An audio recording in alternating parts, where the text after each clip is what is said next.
So good day everyone. So I'm John Resource from Block A, and this title is UED 101 project.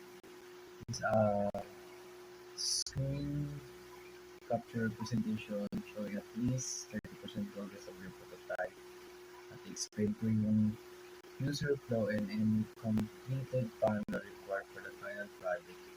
So, yun.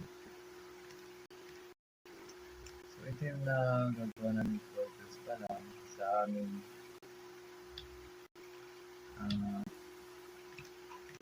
ginagawang sabi ko, ang final project namin.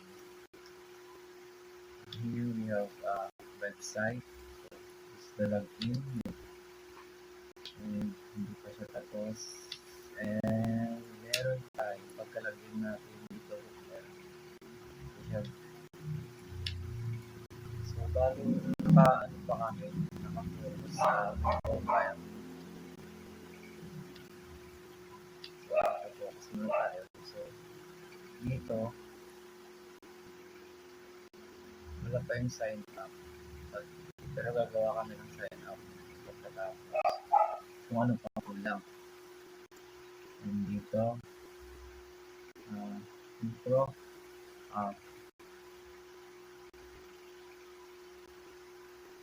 yung logo, gagawin namin, mag-input ang username, login. So, bali wala pang sign up. So, pwede rin link in sa Facebook, Google, and other email. And after that, is you can scroll na dito. And scroll yung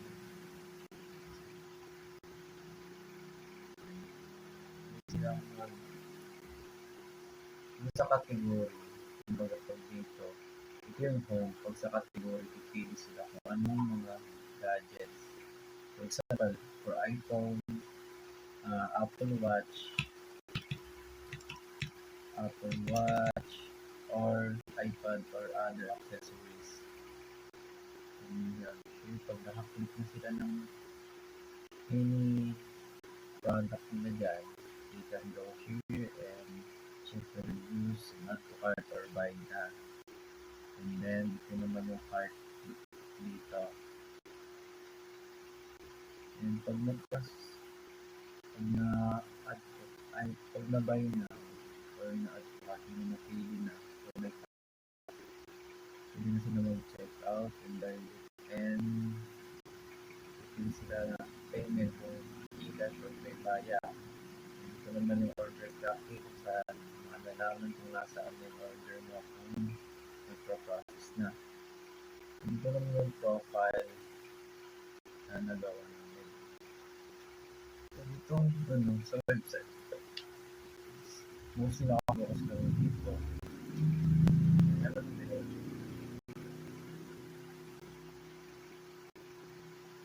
Bali ko natapusin na lang namin pag nag-meet kami ulit. So, my group is with Norman Bianca. So, that's